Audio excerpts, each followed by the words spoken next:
Good evening, everyone. We are back with Cultist Simulator, the bright young thing, playing as David Ellison. I believe this should be the 12th episode. So, we have got everything that we need for our final level of the sea. Well, okay, we don't strictly have... We have the components. We still need to turn them into lessons learned.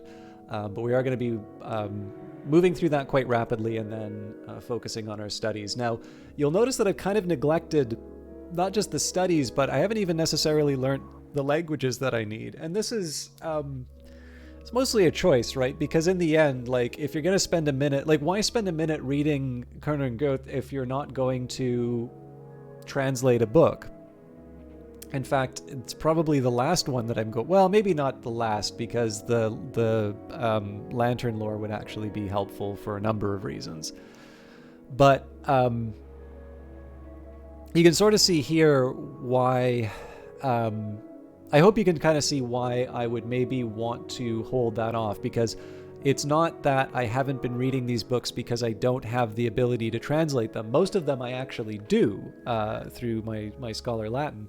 It's the fact that I've had better opportunities in order to just get the health, the reason, the passion out of the way. And particularly with my painting, it was quite important for me to get the passion where it needed to be. And again, there's a number of different ways that you can sort of cut it. Like, perhaps one thing we can say is that Ellison has not quite lost his tendency to collect books more than read them, or perhaps he's not quite ready to take on these different books. There's a few different ways that you can sort of handle it, and perhaps we can say that he's been growing a greater understanding of the secret world through more practical applications. One thing I do actually think is kind of funny about Cultist Simulator, and I wonder if at some point there would be like a reference to this. I mean, this is an example about why I would be a terrible developer and why Weather Factory is considerably more talented, not just than me, but I think than most game developers, is their ability not to do silly things like this. But you can notice that there's like, if you read some of the books, they talk about the common traits among certain people who ascend.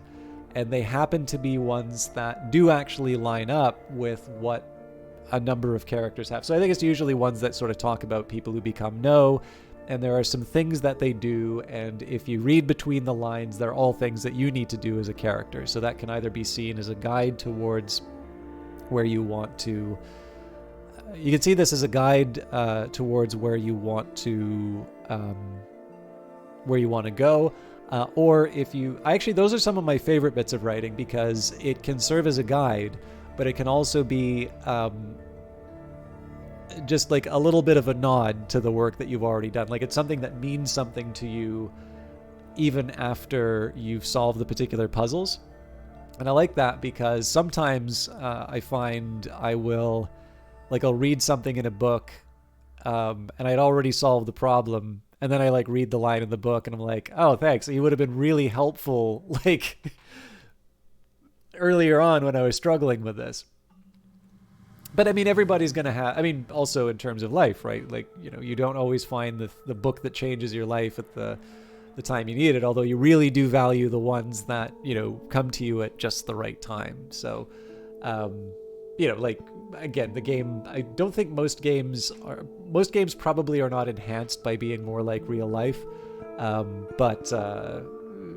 But at least in the case of, Cultist, you can sort of say, the randomness of the books is quite true. Actually, for those of you that like my other stuff, that's like not just YouTube, I do actually have an article on the blog, which talks about why I like specifically about going into libraries, but it doesn't have to be just going into a library, but it's about how randomness, as experienced by going through shelves as opposed to an online forum, can actually lead you to better search results. But this is neither the time nor the place to get into that. So I guess if you really like the rants, probably there's a couple things on the blog that might work for you. Some of them also are maybe not so good, but I'm trying not to rewrite history and delete the stuff I'm not proud of. Moving right along, we've got a Season of Visions coming up, so just as well that... Well, I guess it was the Dread... No, I think we had we had a Fascination that was long-lived, so that worked out. We're working with the lessons learned. In 1 minute, we'll get our 4th level. We should have a few more locations in the Shires, but once we've healed up, we'll be able to go through the White Door and get those without too much trouble. And we probably want to start bringing people into the cult, but we can worry about that a bit later. One thing I might do is also roll back a little bit on the painting and do more passion paintings. Just to deal with the staleness, but also just to sort of roll back a bit on the mystique.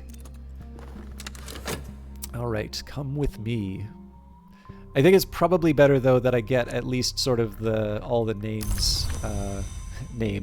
all of the characters in a recruitable form. That's obviously going to generate some mystique. I don't know, we'll figure it out as we go along. I guess it still makes sense for us to keep talking about the Waking Chant. Talking publicly about the invisible arts will attract attention. Perhaps that's what I want. Vitality is one of the ones that kind of winds up being useful even after you've done your upgrades. All that I am is here. And we do have the danger here that we get a fascination. But again, Fleeting Reminiscence... Yes, that should last just long enough to get us where we need to go. Gladwin Lake... Okay, we can check out at least one of the Forgotten Chronicles. I'll want to hang on to one of these until I know what the Stag's Riddle is. But we can definitely work with one. Also, I don't think I read the Forgotten Chronicle. A story of a city without a gate, of a queen who was not born, of a war which was not fought. Little wars, great intrigues, cryptic priesthoods, mystic crimes. All past now, but what traces did they leave?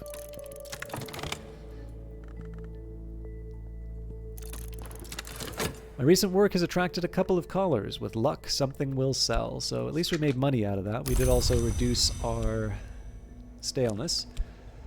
And I don't... Yeah, so in this case here, I think I'm just going to keep focusing on passion paintings until our staleness is in order. That'll also allow some of this mystique to die.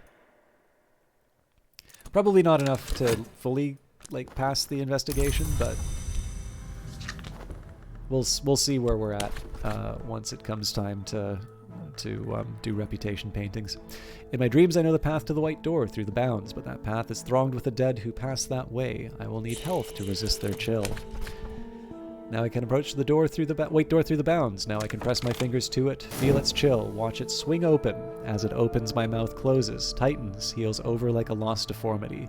Around and about me is the cobalt light of the mantis.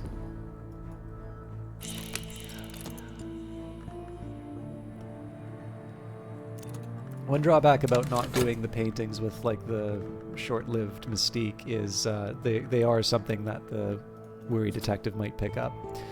Alright, I am ready to grow stronger. Now we truly are ready to go stronger. So, 4 lessons learned. I didn't really put any thought into what I would want to go. So we could go for a deeper grace, or we could go for a higher strength. Yeah, you know what? I will follow in the footsteps of the lionsmith who grows strong and stronger, and of the colonel who does not flinch from scars.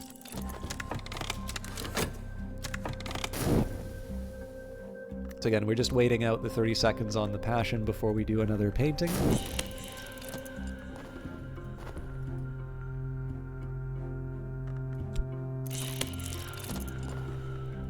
And Season of Despair coming up, but I don't think there's anything that will generate dread for us in the next little while. So under normal circumstances, like I would prefer to use this for things like summonings and other activities, but right now we don't really have that much to do with the work verb when we aren't painting. So that's a problem with the way I've set up my kind of my situation. But I don't know, like there's also something to be said in this case.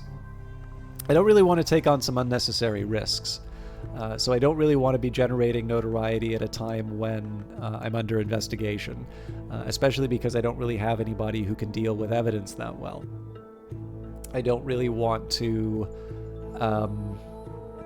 I do want the option to be able to recruit some more people, so it makes sense for me to be, doing these actions that wind up generating mystique. And again, there may be some sense in me just laying low for a little while and letting all this mystique run out. I have the option of Poppy for money. I've got a book of poetry that I can sell. Actually, we're at that point now where I can sell that off. Or sorry, collection of essays, not a book of poetry. This oddity is probably worth something, but it's hard to be sure. Okay, ready to go here. So I don't need to worry about the Season of Visions because that will be gone by the time the painting's done. I haven't really thought about inspiration at this point. Let's do a fleeting reminiscence because that'll be helpful against... Well, no, I would want contentment if I had it, but I don't. Should have an impact. I could try and do a painting on an occult subject, but I'm not really looking to cause trouble right now. So. Okay, Orchard. Well, I could get the Restlessness, but that's kind of a waste of the trip to the White Door. I suppose the question, though, is do I want to go to the Lodge of the Sage Knight or the Orchard of Lights? Doesn't really hurt. Well, actually, I guess if we get the favor from authority, that sort of helps us. So last night I visited the Lodge of the Sage Knight. My hostess manifested as an elegant woman with fashionably short hair and dark glasses. No, she admits, I don't need them any more than I need eyes. I don't need them anymore, any more than I need eyes. Allow me my sentimentalities. But you've come for knowledge, I expect. Here's a story I learned in my Carisham days. You are welcome to it. Only remember me if you come to make the pilgrimage. So we'll explore with that when we get the option. And we'll just basically keep going through the White Door until we have other opportunities.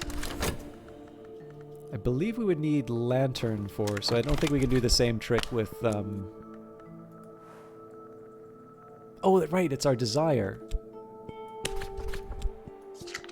So, the ascent is slow, winds from nowhere pluck at me, my skin is stained with light, the wood shivers with motion far below. I think that's actually not a bad move for me to do right now because I don't really need anything. I do need the secret histories, obviously, but I don't have a pressing need to get something from that dream slot right now, and that's not always true. My heart beats with the steadiness of a drum and the certainty of a judge's sentence. A matchless physique. I move like a mountain and strike like the sky. To master others is strength. To master yourself is power. Alright, so, if I need, we can do the old fisticuffs. But the time has come for me to start reading some books. I think I am going to wind up reading What is Contained by Silver, so I am going to read Körner and Goethe. Körner and Goethe's Ausführliche Grammatik der Griechischen Sprache, or however you properly pronounce it, a Greek grammar, an essential weapon for a ferocious struggle with a challenging language. Apparently English is my challenging language. Of course, I have a little Greek already, but I'll need more than a little. So, and again, the main motivator here is just so I can read on What is Contained by Silver. The rest we'll basically read in the order that I got them.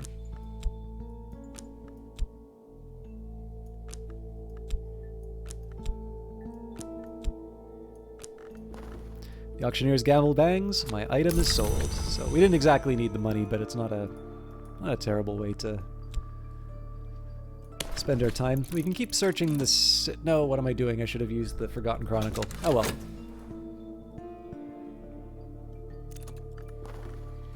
We can learn from each other.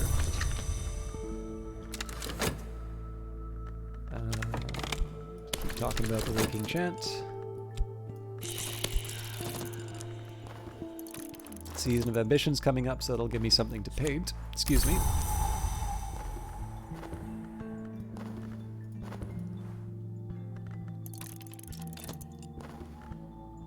I wonder why I got that one. Oh, because of this.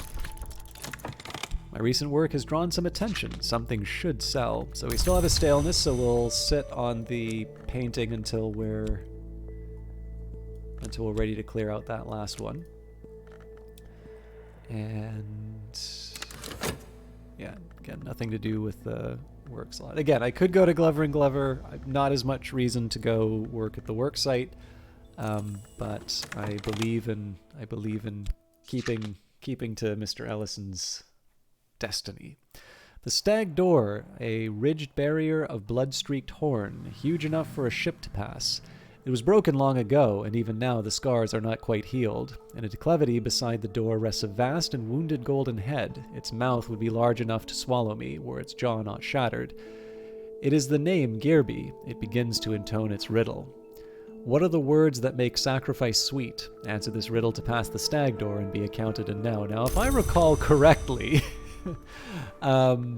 we had this one last time, and I completely blew it. Anyways, we'll wait on our passion. 48 seconds there. We'll keep going to the white door. Not so much for the vitality as for all the other stuff I get from that. And we will add the stag door's riddle to the list. You notice, by the way, out of sheer paranoia, I did actually check the other two just in case I was mistaken again. I think that particular one is burned into memory, but... Alright. A determined and distinctive tongue, but I have the measure of it. No doubt you're conversant in every variety of Greek, from the beginning to Byzantium, but it's a good thing to have those reference works.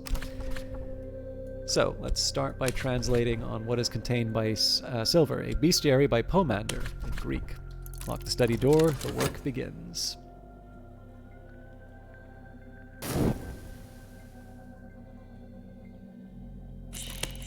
Well, I don't actually see a lot of commonalities between myself and this character. I didn't even see what hireling that was. Find sites to explore on the continent. Little wars, great intrigues, cryptic priesthoods, mystic crimes. All past now, but what traces did they leave? But yeah, I don't actually necessarily relate all that much to the character I have in mind with David Ellison, but I kind of have a suspicion that were I to find myself in this world, this might be the way that I would go about studying it, because I'm not particularly good at languages. I wish I were better, but I do struggle.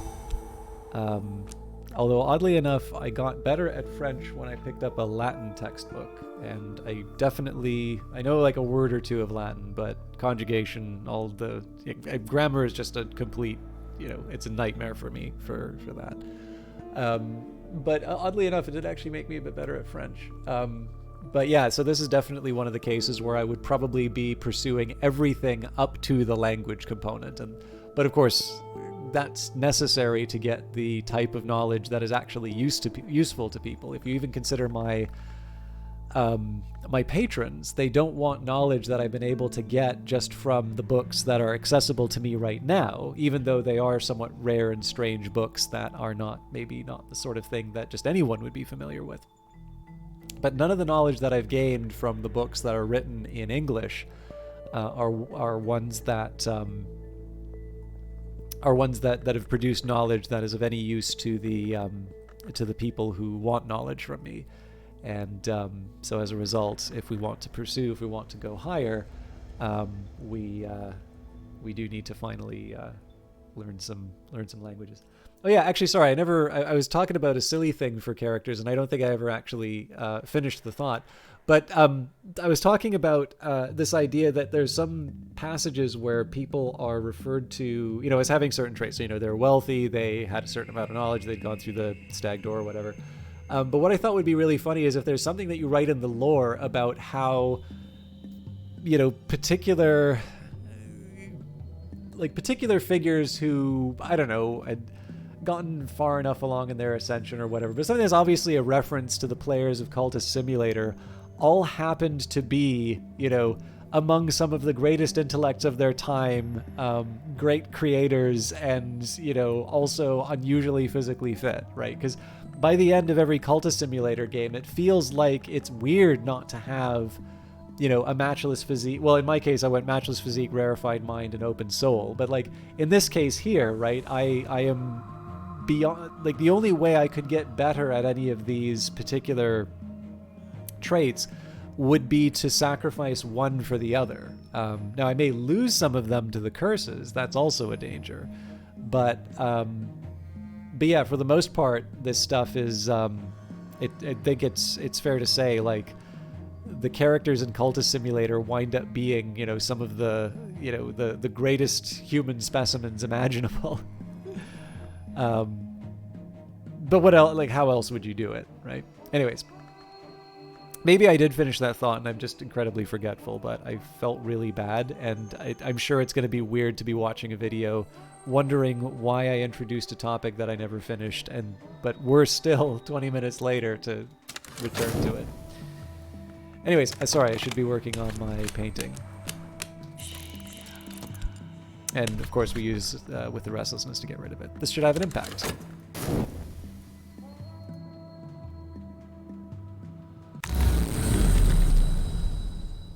There's actually, didn't want to talk too much about, so to a couple of you who see me on stream, I'm sorry that you have to hear this again.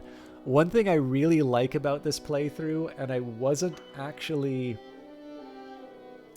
in this place when I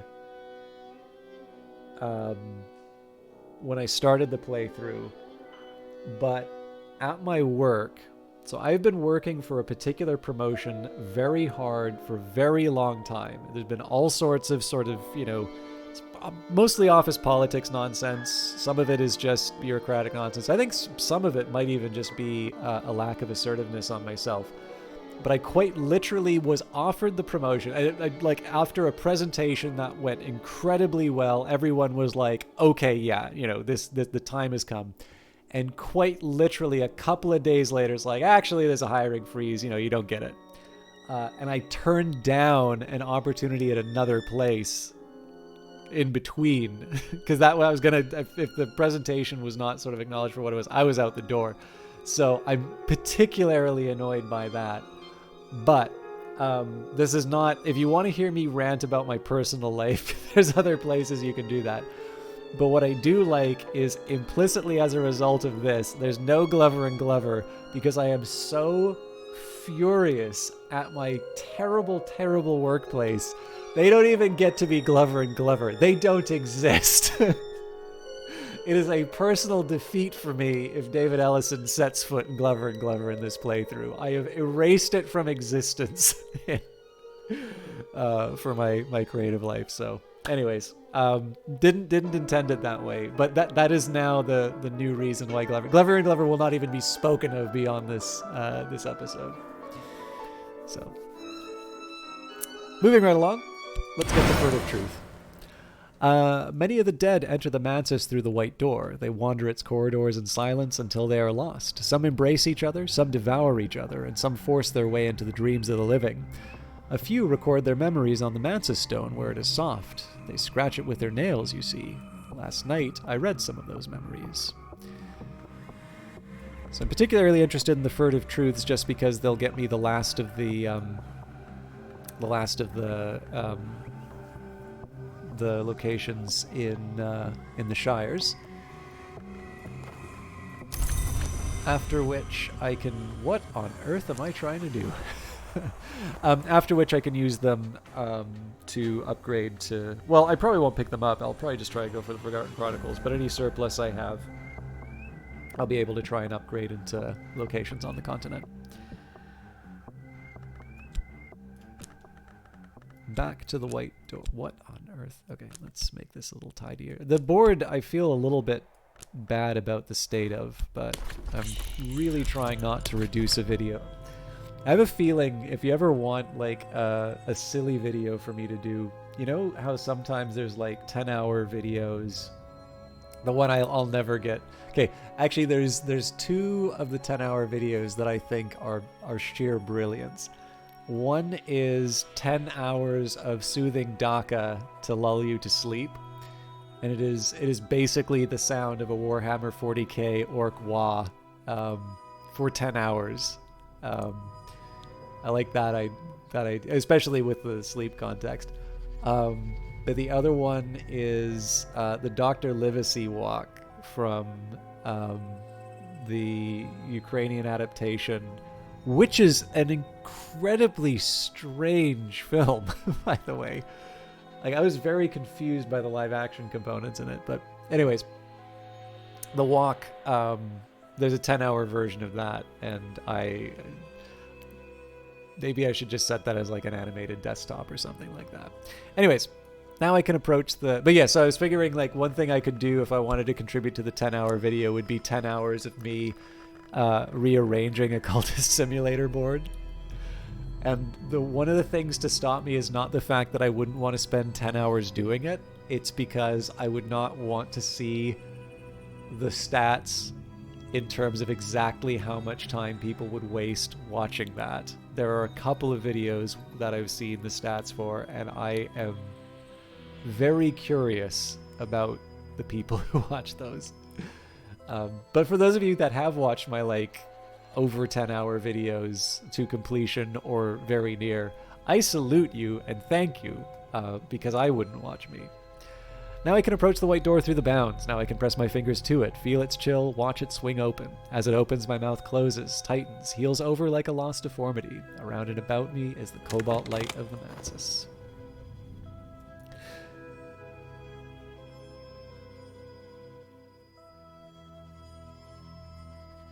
I was going to say something about the painting side and some of the work stuff, but I really don't want this to turn into a rant about work, so I will maybe save that for another day. But we're almost done with the staleness, and then I'm going to have to make some decisions about whether I want to hold back or... Because like I'll probably have enough to do a reputation. Well, not there's no probably about it. I will have enough to do a reputation painting. Anyway, a dire bestiary of the horrors to be found in mirrors. This is a recent edition of a 3rd century text by Pomander. A dire bestiary of the horrors to be found in mirror. Okay, this is the exact same text. I keep forgetting. A couple of them have that. I always wonder if this is an earlier book. And that's why it is the way that it is. We'll speak of esoteric matters again. The vitality is just because, again, glimmering, it's kind of hard to say, like, it's kind of hard to think of times where you say, oh, if only I had that glimmering, you know, this would have been perfect. Less so, like, when you're doing upgrades, that comes up a little bit more. But having some pocket vitality, especially because there's the likelihood of sickness, and that's an event that's imposed on you as opposed to upgrades where you're making a decision to opt into that. I just generally find that it's a little bit nicer to have vitality kicking around, which is why my default action is usually to try and bring up heart. Or I'll just say David Ellison really likes dancing. Should see him dance the polka.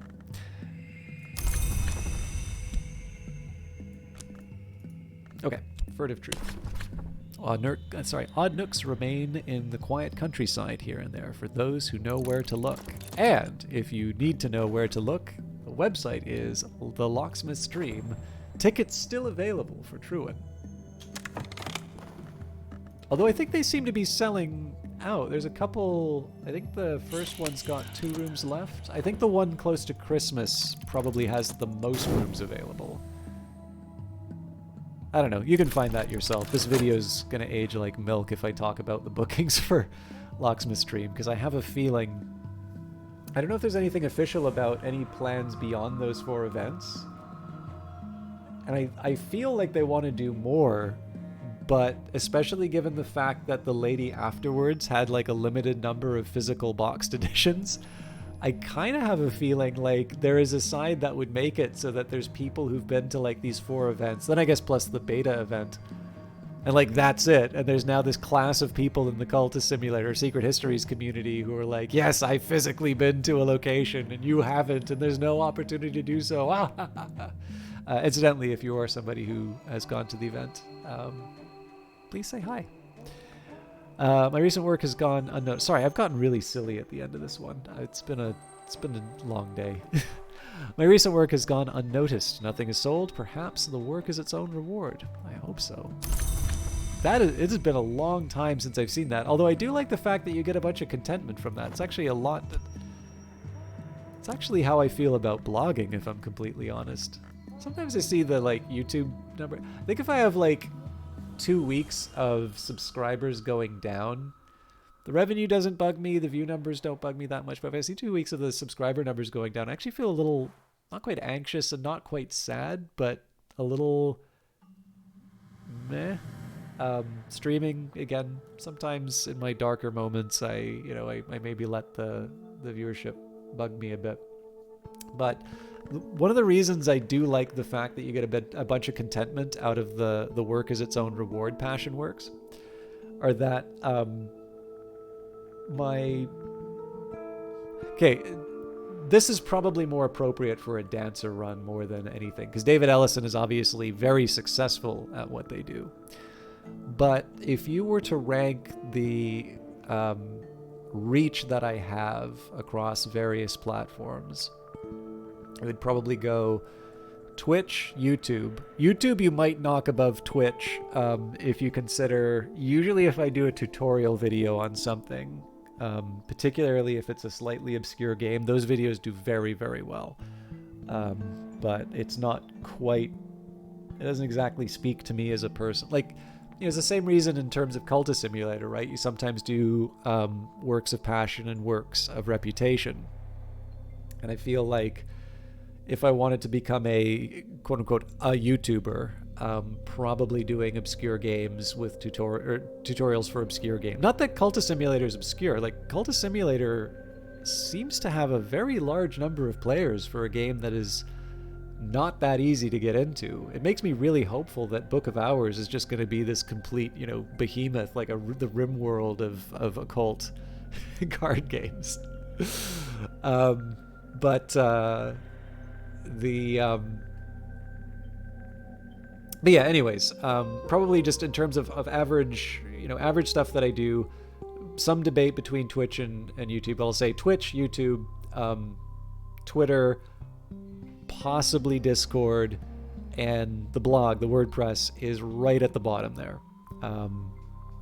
It's unless someone, there have been a couple of very nice people who have shared some of the articles, and then I actually get a message on my phone from the WordPress app saying, hey, people are reading your blog, is everything okay? But for me, writing is actually one of the things that gives me tremendous satisfaction for its own. I do like writing, thinking that someone else will read it. I do try to persuade or at least provoke thought. I do also find it very interesting that when people ask, oh, what do you write? They immediately assume it's fiction. And I think I've written one screenplay, and that was a few years ago. Because for those of you who don't know, I do actually have a background in film. That's why it was a screenplay. It's not that I don't necessarily have Hollywood ambitions now, but at the time I was working in film. So it seemed like a natural form, whereas I've only recently started reading short stories again. Maybe not recently. A few months ago, I started reading short stories again. It's not like I'd stopped, but like I'm a little bit more serious in terms of reading fiction, because it's occurred to me that I read a lot of it otherwise.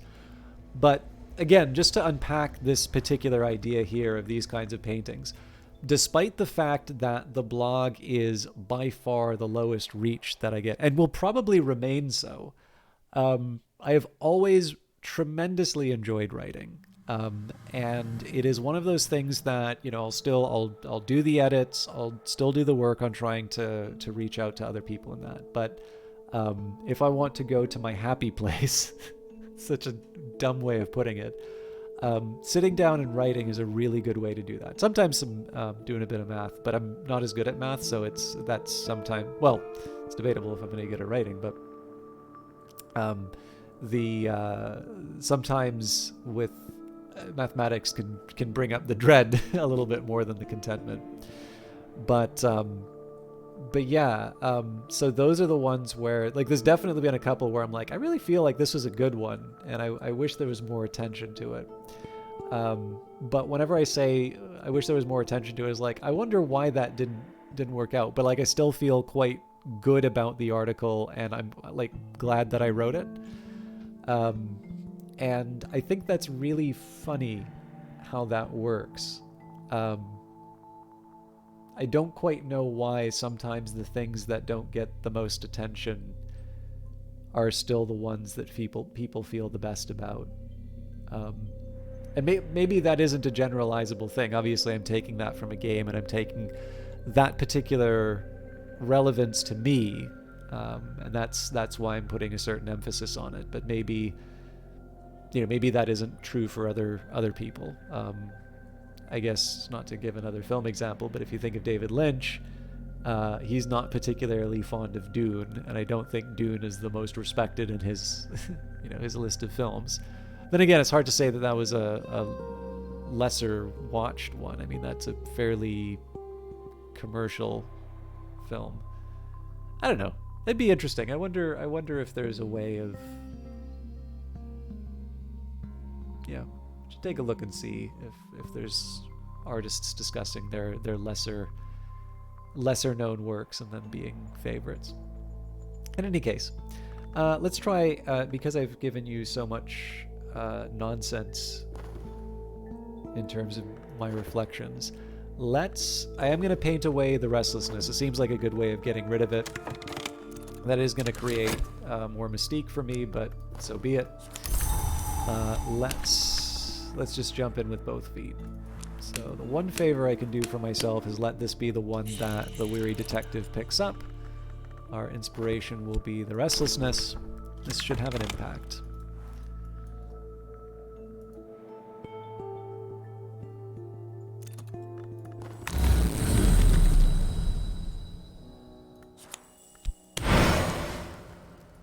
I recall my dream. This was the lodge of blue silk flapping in the winds of the bounds at the Mansus edge, and here was its mistress, who welcomed me as she welcomes all travelers. Company is nice, she confided, but I still miss my Christopher. 10 years and not enough. But we could not have been long together, not without touching each other, and you know what occurs when a man long lies with a long woman. Or perhaps you don't. I hope you don't. I won't tell you just in case. I will give you a tiny gift.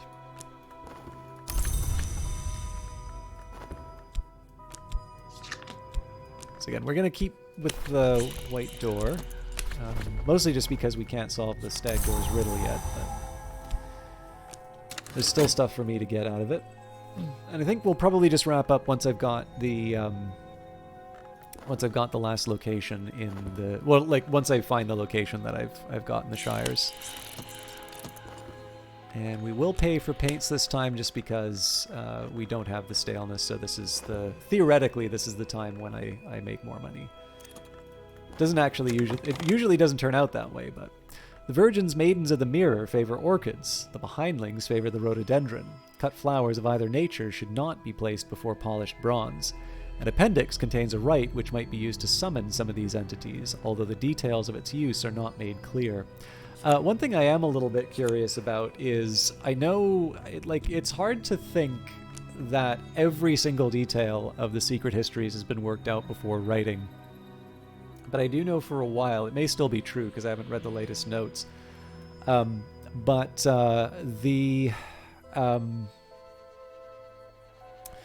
were a number of the enigma, the enigmas had a number of sort of plants and flowers.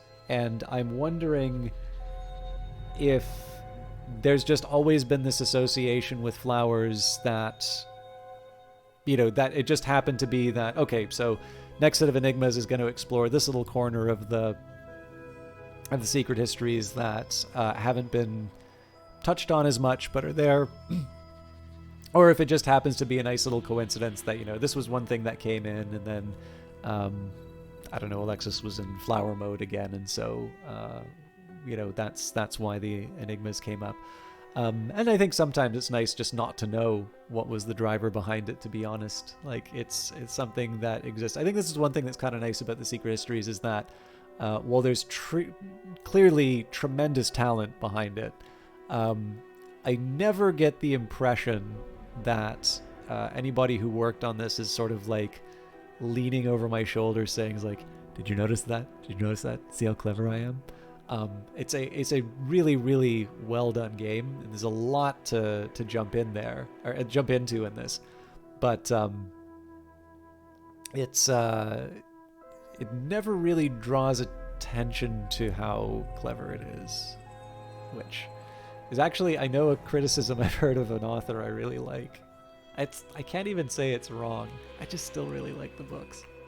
Anyways, we've got a Mansus glimpse, a snatch of poetry, a single memory of a certain house that all of us visit at least twice in our lives. For one's first visit to the Mansus, this lore is almost essential. That's level 4 lantern. We have substantial, I think, so this does give us something to do with our work slot, which is nice. And on that note, an extended episode. Hopefully the digressions weren't too irritating, but they definitely were ones that were maybe a little bit less relevant to the playthrough. But as always, I do thank you very much for watching, and especially because a bit of this was spent talking about stuff that makes me happy at a time when I'm feeling very frustrated about my state in the commercial world, and also the things that give me satisfaction and don't give me satisfaction. It's hard to say that streaming is a particularly creative endeavor, at least compared to some of the other things that I do. But I will say the fact that there are people who continue to watch my Cultist Simulator videos and sometimes comment on them, but otherwise, let themselves be known either through watching, through liking, through whatever these things are. The fact that you've stayed to the end to listen to my rants and all of that is not something that's taken for granted, and it always seems like a nice little opportunity to say thank you for that. So I hope you all have a wonderful weekend. I will be back Monday with some more episodes. Until then, take care.